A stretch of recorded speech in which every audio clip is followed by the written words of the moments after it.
This episode of World Wellness Education is made possible by a production grant from the Milhorn Law Firm. Have you or a loved one ever suffered an injury due to the negligence of another? Then it's time to turn to a law firm that you know and trust, one with a record of client satisfaction and integrity. Hello, my name is Ryan Milhorn, and the Milhorn Law Firm has been representing personal injury clients in the Central Florida area for over 20 years. Our attorneys live in this community and are very proud to call it home. The Milhorn Law Firm, the law firm you know and trust. Hi, I'm Tracy Brosman, co-founder of World Wellness Education, a community forum to educate, encourage, and inspire a better way of life. We commonly face day-to-day challenges of stress, lack of exercise, and poor eating habits. But with the right approach, we can find freedom, wake up each morning feeling healthy, focused, and ready to take on the day. Together, we can make a difference, one story at a time.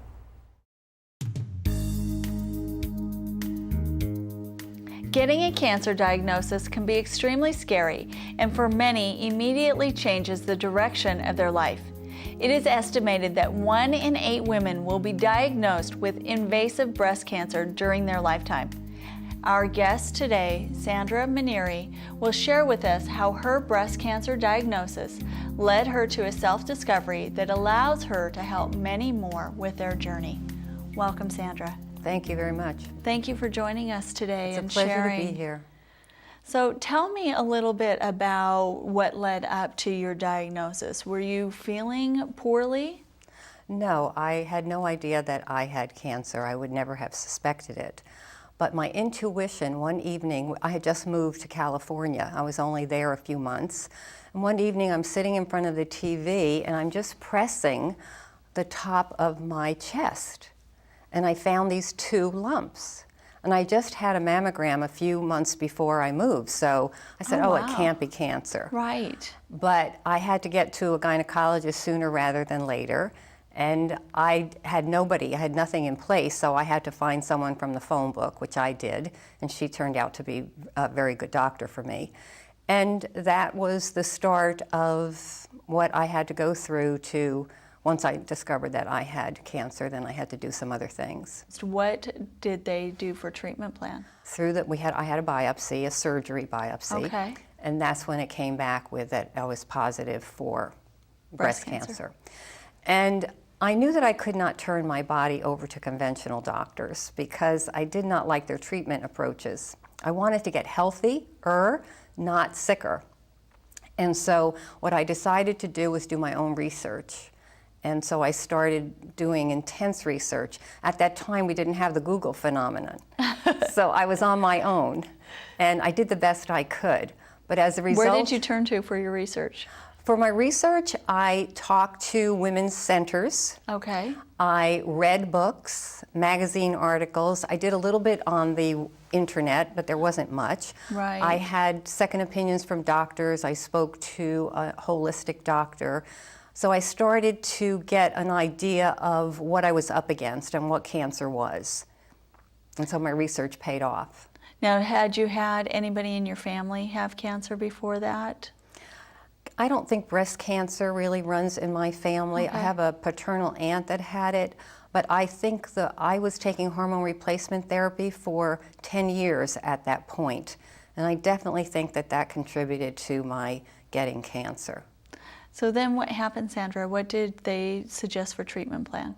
The surgeon wanted me to have a mastectomy with reconstruction. And I wasn't wild about that, but I had a profound dream that told me that was what I was supposed to do. So about 5 days after my diagnosis, I had this dream, and I decided that's what I was going to do. But the rest of it was up in the air. I didn't know what I was going to do. So you followed your intuition once again. I followed my intuition. And then I also contacted Integrative because I was getting all this information. And what I was learning was that conventional doctors focus primarily on eliminating the tumor, the symptom, whereas alternative and integrative doctors focus on treating the whole body, the system. They treat the underlying causes that contributed to the cancer in the first place. Now that made a whole lot of sense to me because I had been in holistic health for 20 years. So I came up with my own treatment plan. Okay, so tell us about that. How did you do that? Okay, I also had an intuitive reading, and as a result of the reading and all my research, I came up with 4-phase treatment plan. One was to have the mastectomy. The second was to do an intense immune boosting program. I didn't know what it would be. Okay. The third was to do an intense detoxification program to get the toxicity out of my body. Okay. And the fourth was to understand the stressors that may have contributed to my getting cancer 2 or 3 years before, as well as any unfinished business from my past, any unresolved emotional issues, which that's what I do for a living, so I could do that. Wow, well that really makes common sense actually when you describe it that way. I think it was very soon after my diagnosis that I had a chat with God, and I said, okay, I can't believe you're asking me to do this, but I'm going to find out what it's about, and I'm using this as an opportunity to achieve optimal health. That was my goal all along, to move through cancer and achieve optimal health. Wonderful. Wow, what a great outlook. And I took a year. I took a year to do all of the different phases. So tell me about you had the mastectomy. Yes. And of course they probably wanted you to do something else on the conventional side, correct? Well, what happened was we didn't think I was going to need anything else. Okay. But my margins were not clear after the mastectomy. And what that means is there's microscopic cancer cells floating around still beyond the tumor site. And so the oncologist recommended radiation. And I was not happy with that because A, I had asthma, it was going to affect my lungs and my heart, and I already had an implant in there. Oh, okay. So, and my surgeon didn't think I needed that. And I had made the commitment to do something systemically anyway, right. Not just get rid of the tumor. So I decided, no, I wasn't going to do that. I was going to do the immune boosting program. Okay. So tell me a little bit about that. What did you have to do an intensive immune boosting program? I spent 10 days in Reno, Nevada with a gentleman, Dr. Brody, who was an integrative cancer expert. Okay. And I did his immune boosting program with peptides. I had intravenous treatments of minerals, vitamin C, Laetrile, and these peptides. Okay. But while I was sitting there in the room, it looks like an oncologist's office, Okay. but while I was sitting there with the other people, I heard that he was shrinking people's tumors. Tumors were shrinking. And so I went into him and I said, if you can shrink tumors, you can clean up my margins. Right, definitely. And then I had this intense experience a week and a half into the treatment. I was sitting in a restaurant by myself, and I felt these prickling needles. And I said, oh my God, what's happening? And so I quickly finished my food, went to my room, and just laid there with the phone. I called my husband. I said, I don't know what's happening, but I'm just going to lay here. I'm okay, because in case I had to call 911. Right. And it just, after about an hour, the pricking stopped. And then when I went into Dr. Brody the next morning, I said, I think you cleared up my margins. And he just smiled at me in his non-committal way. And he said, that was pretty amazing. That's all he said. Wow. But I thought I hit the jackpot. How do they find out whether or not your margins were cleared? Is there a test or any way Well, there to do are that? these tumor marker blood tests, Okay. but I was doing these other tests called AMAS tests at the time, which can tell if you have too many cancer antibodies in your blood. Okay. And mine were normal. So, oh, wow. That's so I phenomenal. use that as a barometer, and now I use what is called a cancer profile to see if my blood is normal. Okay. Now, did you do anything else to build the immune system? Yes, food, of Okay. course, food, supplements. What were you, we often talk about diet, and it's always interesting to find out what people were eating like beforehand and how they changed their diet. My diet was very strict even before cancer. Okay. But Dr. Brody helped me understand that my body was not absorbing the nutrition. Oh. And so I So just even had though too you much were toxicity. eating Yes. the right foods, That's you weren't right. absorbing what you needed. That's right. And so the supplements helped, and I cleaned up my diet a little bit more, mostly fruits and vegetables. I did Okay. have fish and chicken once a week. and I made bean soups and from scratch and froze them and ate them. So it was mostly, I think my body was too toxic and I wasn't getting the right nutrients. That's what. So what did you do to detoxify your body? Well, that's a stage 3, right? That was stage 3. I went on an intense cleanse in Hawaii. Okay. Okay, it was So you went to Reno, you were in California, you went to Reno, now you're in Hawaii. Now I'm in Hawaii. You must have done a lot of research to find where you were going to go. I did, but I found Auntie Margaret about 13 years before I got cancer, because I read an article about her program, and I was interested in it for the patients that I was working with who had cancer, but I couldn't find her then. So all I knew was that she was on the big island of Hawaii. Wow. And remembered reading her 13 years before. But my husband went to a Traeger person in Oakland, and she knew Auntie Margaret, and she could get me the contact information. Wow. So I found her. I went there for the 10-day cleanse, and it had a surprise ending.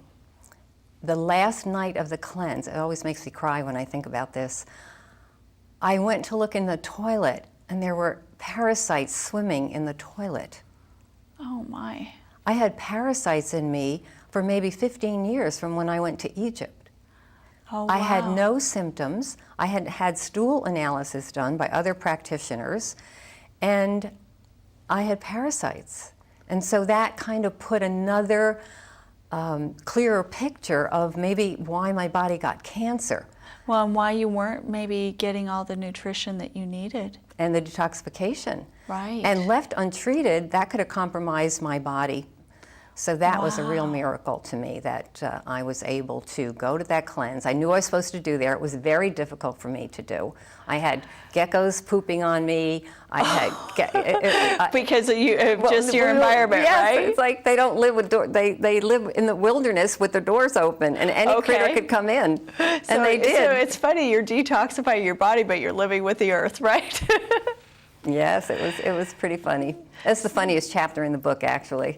So yeah, well, we're going to talk about that too. Yes, so I survived. Well, that's good. And then I did the looking at myself, looking at what the stressors were a few years before the and cancer. so do you think that the stress leading up to the event, and we've talked about that in the past, that emotional traumas or stress, sometimes it shows up in our life right away.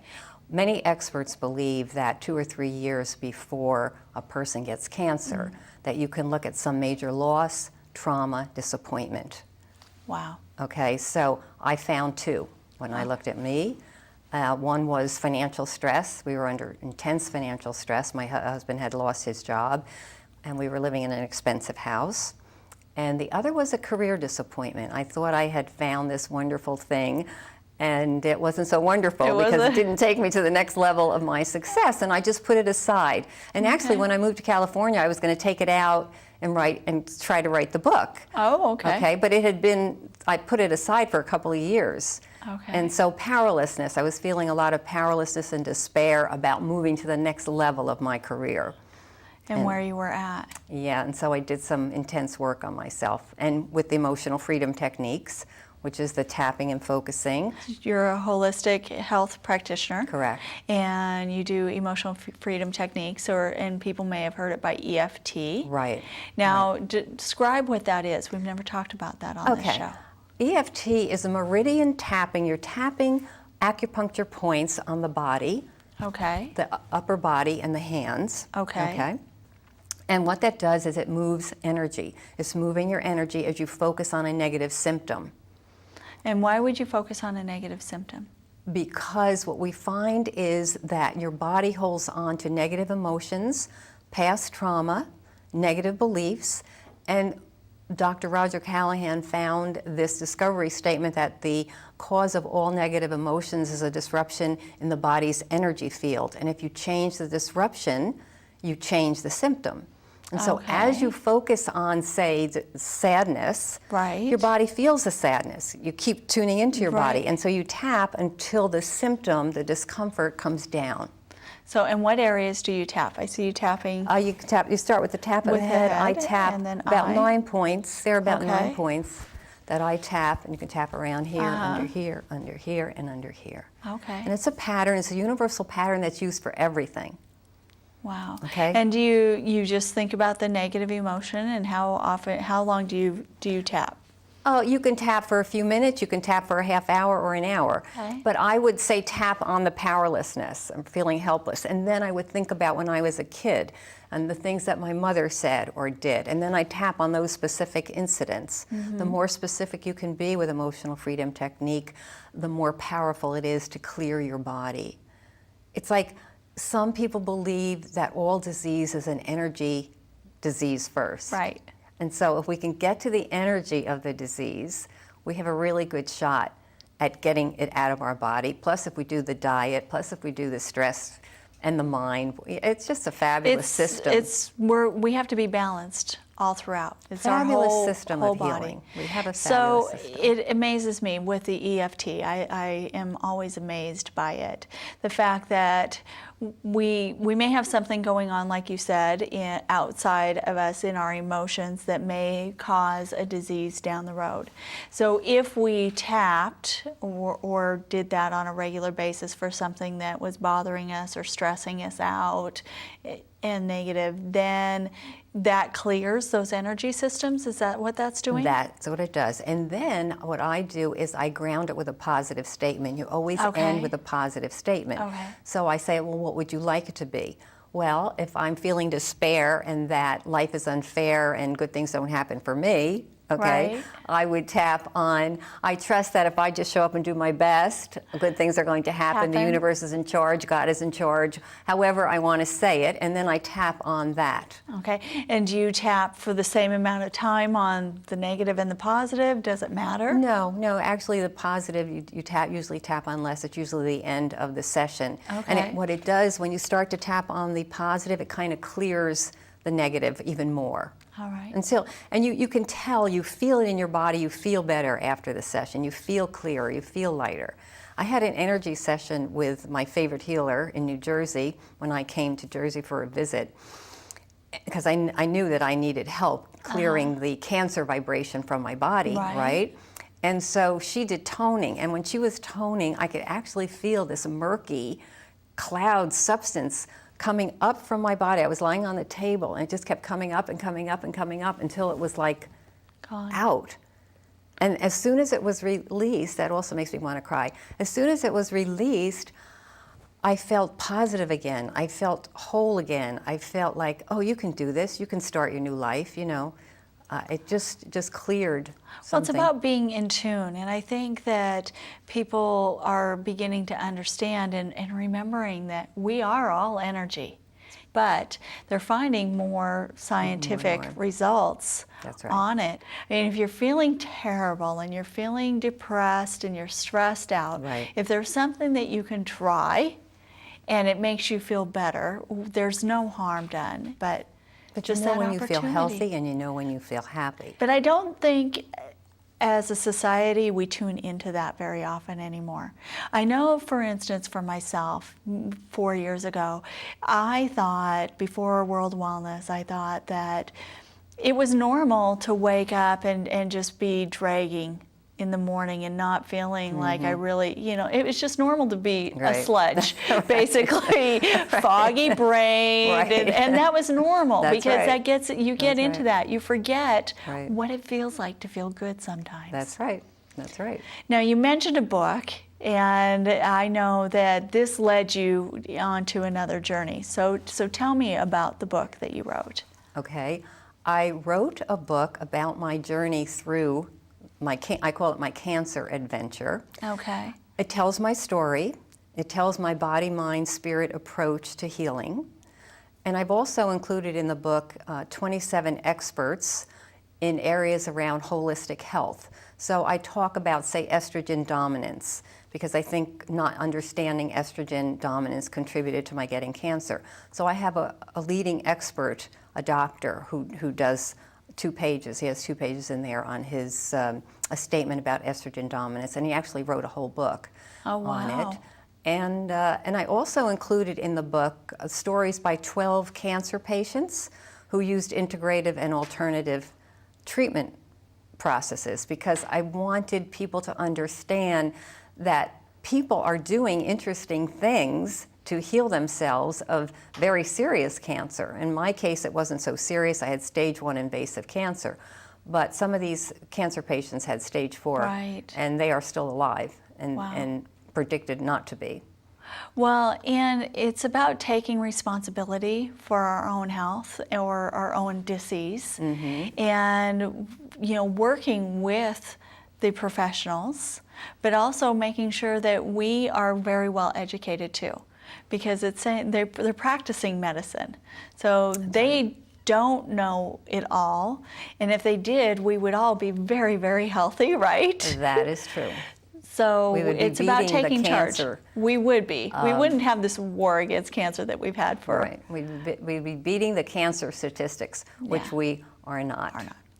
And that's why people must participate in their own healing and do their own research so that they can make informed choices. It's really about informed choices, because the doctors will not tell you what is in my book. No, let me see your book.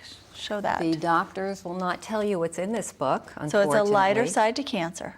From wake-up call to radiant wellness, because I used cancer as a wake-up call to get healthy, change my life, and mend my ways. So, and you've said that you ate pretty healthy beforehand, and now you're mending your way. So you changed your diet a little bit. Well, now I eat for anti-inflammation. Okay. I eat to not have inflammation in my body. So I'm on a mostly gluten-free diet. I juice 4 times a week. I eat 30% raw foods. Okay. I eat organic. I take supplements. I take curcumin 3 times a day. Curcumin is the best supplement you can take to fight inflammation. Okay. I use the alkaline acidic chart to pick my foods to make sure that I have an alkaline. I drink green tea. I have a whole list actually. So you try to if people stay as buy the book, they can alkaline? get my supplement list. It's, Okay. It's like a page and a half of some of the things that I do to stay alkaline, to reduce the inflammation in my body, and I exercise regularly, which was missing when I first got cancer. I am Okay. healthier today than before I got cancer, really. I know a lot of people who have had cancer and have beat it in many different ways, conventional and non-conventional, but to say that you're healthier than before is a wonderful thing. Yeah, I work it. Yeah, that's great. I work it and I enjoy it, and I manage stress. I make sure that I keep my stress levels down, because I understand what those stress hormones are doing to the body, and I don't want it to do that to my body. And as I said in the book, one of the experts says that even if you're eating alkaline foods, if you're in high stress, your body's going acidic. Wow, I never knew that. I didn't either. I Wow. learned that from So from you the do book. the EFT, and what else do you do to handle stress? Yoga, meditation. I wrap myself in some silence. I like silence. I do too. And I just take really good care of my body, mind, and soul. Every morning I ground this positive, high energy into my body. It's wonderful. And it makes me feel good and alive. Well, and it shows too. Happy. So Sandra, tell us how we can get a hold of you if we'd like some more information about your book or anything else. Okay. I have a website for the book. It's called alightersidetocancer.com. And on that website, there's more information about the book. There's Okay. also information about the book offer, that people, if they buy the book, they can get up to 40 gifts worth over $1,000 when they buy the book through the Wow. website. Very so generous. there's lots of bonus gifts on that. And that website will lead them to my other websites that talk about all the different services that I do. And I have a blog now. Great. And so, yeah, I'm easy to find. Well, wonderful. Thank you so much for joining us today. I really appreciate you sharing your story with us. Thank you so much for having me. It's been an absolute pleasure.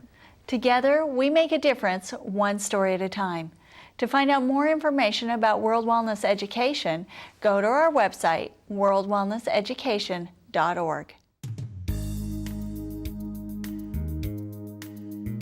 Doing the same old exercise routine is not only boring, it also does not give you all of the benefits you should be getting. When you exercise the same muscles in the same way each time, your body gets used to it and it is no longer challenging. Your heart rate does not increase like it used to, and your muscles are not getting the same workout. Instead, have some fun and change it up. Today, we will talk about 7 different ways that will spice up your exercise routine. Trying something new will keep it interesting. Number 1, try a Zumba class. You can find Zumba classes everywhere these days. This Latin dance class moves to a fast-paced beat and combines interval training with complex dance moves. The popularity of Zumba has allowed it to transform into many different types of classes for a wide range of fitness levels. This includes chair Zumba, Zumba Gold for seniors, Aqua Zumba, and more. Number 2 is one of my favorites. Try a spinning class. This indoor cycling class has remained popular for several years and is a great way to burn calories.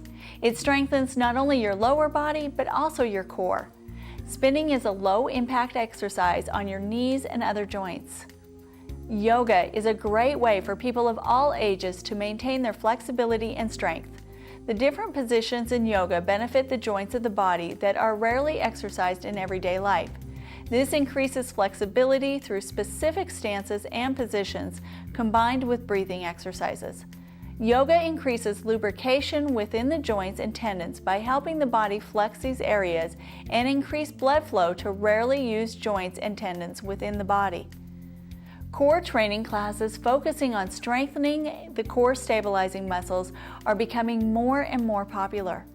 Exercises using stability balls, resistance bands, kettlebells, rollers, and other equipment help develop strong stomach and back muscles that flatten the midsection and improve overall fitness levels.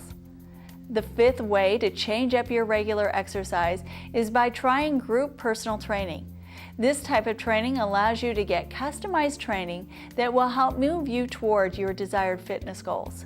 Because it is in a group setting, these sessions are usually offered at significant discounts compared to individual personal training. Functional fitness classes are very popular with baby boomers because they focus on coordination and strength training using movements that you do in everyday life. Exercises help with daily activities like stooping, reaching, and lifting. Finally, consider a boot camp. Fitness boot camps mix the military-style calisthenics, strength training, and high-intensity drills. These 4 to 8 week programs can push you harder with quicker results than you would get by yourself. There is no reason for your exercise routine to become boring. Continue to do what you love to do, but also dare to try something new. Our bodies love change and they love challenge. Trying something new gives them both of these experiences. This information is not meant to be medical advice. No action or inaction should be taken solely on the contents of this information. Instead, you should consult appropriate health professionals on any matter relating to your health and well-being. Thanks for joining us. Remember, you can catch this show each week on Lakefront TV. And to find out more about World Wellness Education, check out our website at worldwellnesseducation.org. We'll see you next time. This episode of World Wellness Education is made possible by a production grant from the Milhorn Law Firm. We at the Milhorn Law Firm believe that important decisions in planning should not be put on hold. These planning decisions affect not only you, but your children and heirs. My name is Eric Milhorn. I'm one of 7 attorneys here at the Milhorn Law Firm. We've been very fortunate. We've been able to serve the Central Florida area for a period of over 20 years. All the attorneys at the Milhorn Law Firm live in this area and are proud to call this area our home. The Milhorn Law Firm, the law firm you know and trust.